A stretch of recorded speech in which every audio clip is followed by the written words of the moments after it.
What if taking a call from someone you love turned you into a zombie-like creature? Today's movie is based on this terrifying phenomenon. The movie begins at Boston International Airport, where many people are preparing to leave for their destinations. Among the rushing crowd arrives a graphic novel author named Clay Riddell. Everyone at the airport is seen using their cell phones. Clay speaks to his family on the phone, whom he had left a year ago to work on his novel, and tells them that he has received a massive offer for his graphic novel Night Traveler. Sharon is happy for him and connects Johnny to the call. Johnny asks his father if he is coming to see them, and Clay replies affirmatively. Meanwhile, Clay's phone battery dies, greatly disappointing him.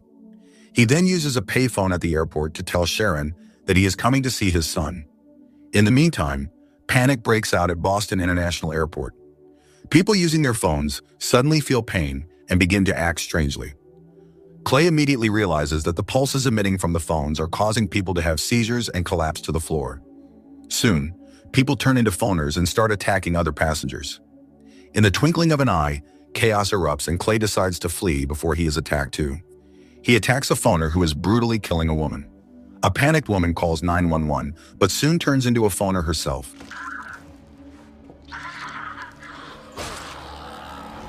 The man charges at Clay, but he manages to ward off the attack. Meanwhile, the police arrive at the chaotic scene. Clay warns them not to use cell phones, explaining that their use is turning people into phoners. He hides under the chairs to escape the phoners. Soon, he witnesses two planes crashing into each other mid-air. Not long after, one of the planes crashes into the airport, and Clay barely escapes the horde of phoners who tries to get hold of him. Just in time, a few people help him board a train. Clay asks for the train driver, and Tom steps forward from among the frightened passengers, informing Clay that there is a power outage on the train. Tom adds that the train is about to be flooded with groundwater as sewage workers are pumping it out. If no one is manning the pumps, everything will be underwater, so he suggests leaving the train on foot. Clay agrees with his idea and leaves the train with another passenger named Mike Maddock, while the rest of the passengers choose to stay inside out of fear of the phoners. On their way to the exit, a phoner suddenly appears and kills Mike with an axe, leaving Clay and Tom shaken. Tom and Clay rush to a ladder and manage to escape the tunnel through a manhole onto the street just in time.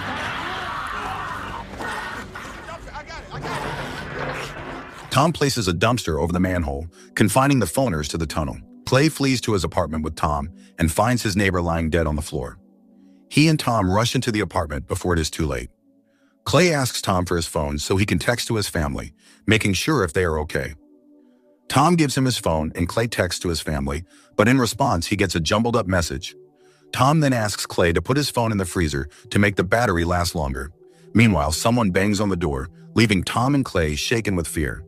Clay grabs a baseball bat and cautiously opens the door, only to find a young woman named Alice, Clay's neighbor, who has barely escaped a horde of phoners. Frightened, Alice confesses that she killed her mother, who had turned into a phoner, while defending herself. Clay asks her to take a shower, as she is covered in blood. Clay then tells Tom that he plans to head north to Kent Pond at dawn, where his family lives, and asks Tom and Alice to accompany him if they wish. Tom says that he doesn't think Clay's family will still be alive, but Clay refuses to believe it and decides to check on them himself. Just then, Tom receives a phone call from an unknown number, but chooses not to answer it. Outside, a horde of rabid phoners roam the streets in search of prey, while Alice, Tom, and Clay secretly watch them from inside the house by peering through the blinds. Clay brushes aside the danger lurking outside and makes up his mind to go to Kent Pond to find his family. He again asks Tom and Alice to come with him if they like. Tom and Alice agree, and the three of them leave the apartment together.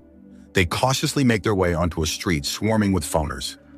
Soon, two uninfected people pass by, but are attacked by the phoners. Seizing the opportunity, Tom, Clay, and Alice flee the scene. On their way to Kent Pond, Clay, Tom, and Alice break into an abandoned house in search of firearms. Inside, the owner was already lying dead on the floor. Everyone is disgusted by the scene. Clay retrieves the gun from the fallen lady. Alice spots someone outside the house, so everyone comes outside and finds a boy on a swing with his cat. Tom tries to catch the boy's attention.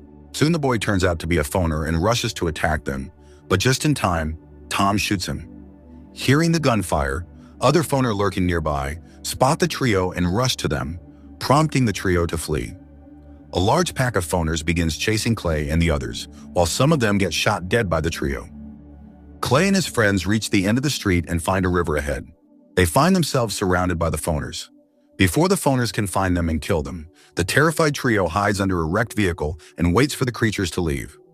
With the setting sun, the phoners also become dormant while emitting some kind of signal.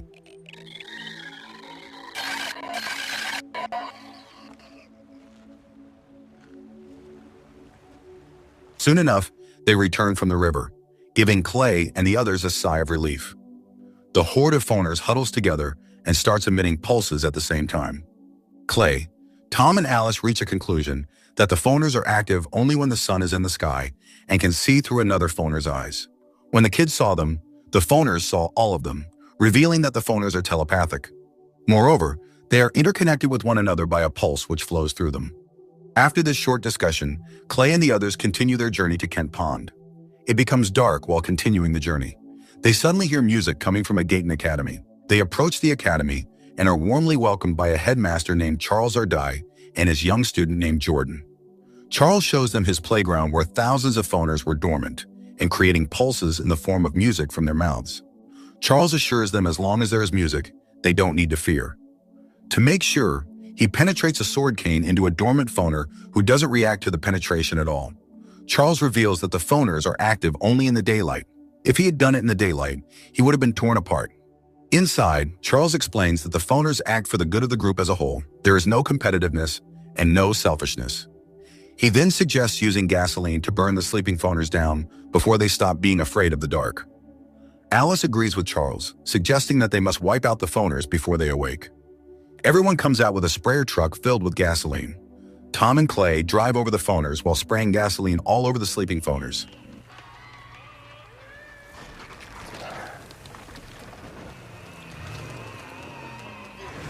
Yeah, we were just in and out of somebody's head or something. Later, Charles sets them on fire, causing chaos among them. Some of the phoners wake up and start running in a frenzy, prompting Clay and the others to shoot them down in the field. Meanwhile, the fire reaches the sprayer truck and blows it up, resulting in Charles's death. Jordan breaks down in tears after losing Charles, as he was like a father to him. Clay comforts Jordan and pulls him aside. The phoners scream in rage, shaking Tom, Clay, and Alice with fear. Everyone then leaves the building, taking Jordan with them. They break open a lock and sneak into another building to rest for a short while. Inside, everyone dozes off. Shortly after, Clay wakes up in fear and looks around, as if something is stalking him. He hears whispers and follows them to the washroom while holding his gun. Clay finds a phoner in a red hoodie attacking a woman. Suddenly, Clay wakes up from his nightmare. Alice tells him that she also had a nightmare. At the same time, Jordan says he has been seeing a creepy, disgusting man in his dreams, wearing a red hoodie. Clay, Alice, and Tom are stunned, realizing they all saw the same hooded man in their nightmares. Clay reveals that the hooded man is a character from his graphic novel, The Night Traveler. He is the prophet of the apocalypse.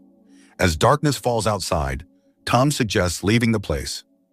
Everyone steps out and at the same time receives a phone call from an unknown number. They all know what could happen if they answer the call. So, they throw their phones onto a heap of burning phones and leave. After traveling some distance, they arrive at a tavern in Cashwalk, a place free from cell phone towers. Clay knocks on the door, and a man answers it with his gun at the ready. After spotting that they are normal humans, he lets them in. Inside are Sally and Jeff, who warmly welcome them. Everyone enjoys music and drinks together. Later, they all nod off. Sally wakes up after hearing a noise and goes to investigate. She approaches the door, overhears a pulse on the other side, and freezes in fear. Meanwhile, Clay wakes up and finds Sally standing still, strangely staring at the door. He approaches her, not realizing that the phoners have sneaked into the tavern and are standing behind him. Soon, Clay is attacked by the phoners, and Sally has also turned into one of them. Within seconds, panic erupts and everyone starts running for their lives. Tom shoots down several phoners with his shotgun, but Jeff cannot save himself and falls prey to them. Sally turns her fellow into a phoner instead of killing him. Shortly after, a phoner lunges at Clay, trying to turn him into one of his kind. Clay fights back and kills him by punching him to death. Alice shoots a phoner and saves Tom just in time. However, she is soon attacked by Sally with a bludgeon. Tom kills Sally in revenge. Clay rushes to Alice to check on her and finds her gravely wounded. They take her outside and place her on a rock, where she soon passes away, leaving the others mourning her death. With heavy hearts, Jordan, Clay and Tom leave Alice's body in the woods and set out for Kent Pond, unaware that the red-hooded man from their nightmares is following them, and this time, he isn't just a dream. Clay explains to Jordan and Tom that back in the tavern, they were attacked by the phoners at night. They come to the conclusion that the phoners are not killing people, but recruiting them, rapidly increasing their numbers and strength. In the woods, Clay and the others come across a duo named Denise and Ray. Clay asks them who they are, but Ray becomes agitated and tells Clay to put his gun down if he wants answers. Clay lowers his gun, prompting Ray to introduce himself as Ray and the woman as Denise, revealing that they hunt phoners. Ray explains that the phoner in the red hoodie is called the president of the internet and that he haunts people in their dreams. Ray desperately claims that the president of the internet must be taken down because if he is killed, the rest will surrender. However, doing this is not easy, as he can enter people's minds. Denise then shows Clay and the others her brother, whose head is covered with cloth because he has turned into a phoner. She explains that her brother reacts only when a flock of phoners passes within a mile. The closer they are, the more violent he becomes. That is why they keep his face covered to prevent the phoners from locating them through her brother's eyes. Suddenly, Denise's brother begins to move and speaks to Clay in Johnny's voice, asking him if he is coming home. Tom tries to convince Clay that it is not Johnny, but Clay, blinded by his affection for his son, approaches him and removes the cloth. Without hesitation, Tom blows the phoner's head off. They immediately rush into Ray's ice cream truck and speed away, narrowly escaping the woods in time. A short while later, Ray pulls over the truck, steps into the woods, and signals Clay to follow him. Clay goes after him, and Ray explains that Raggedy, the leader of the phoners, has entered his mind and makes him see the things that really don't exist. Ray claims that Raggedy is planting thoughts in his head, but insists that he will not give him what he wants. Clay repeatedly asks Ray about the object hanging around his neck, but the panicked Ray instead hands him a mobile phone, saying that he is passing the torch to him. He tells Clay to call the number when the time comes. Soon after, Ray blows himself up, taking his own life. Clay returns to the truck and drives away. Soon after, he arrives at Kent Pond. He gets out of the truck and walks toward his house, asking Tom and the others to stay inside the ice cream truck. Clay calls out for his family, but no one responds.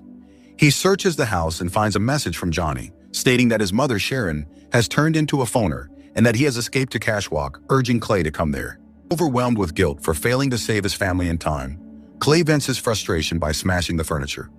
Suddenly, he hears a noise coming from the attic. Shaking with fear, Clay heads upstairs, enters the attic, and opens the closet only to be attacked by his phoner wife, Sharon. Tom arrives just in time and pulls Sharon away. She nearly kills Tom, but Clay strikes her with a stick. Tom then repeatedly fires at her, killing her on the spot. Later, Tom finds a set of bombs in the truck and asks Denise if she knew about them, but she denies knowing about it.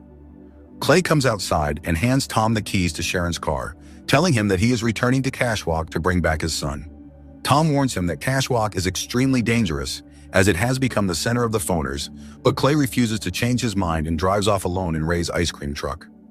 Moments later, Clay reaches Cashwalk and discovers a massive crowd of phoners circling around a cell phone tower. Despite the danger, Clay continues to drive forward and cautiously moves through the swarm of phoners. Beneath the tower, he finds Raggedy, the leader of the phoners, standing alone. Clay speeds up the truck and slams into him. He then gets out and fires several bullets into Raggedy's body, avenging his wife. At that moment, Clay hears Johnny's voice and looks around for him. He desperately runs among the circling phoners in search of his son, but fails to find him and is trampled to the ground. When Clay looks back, Raggedy is no longer lying where he fell. Realizing the danger, Clay takes out the cell phone given to him by Ray and moves to press the button.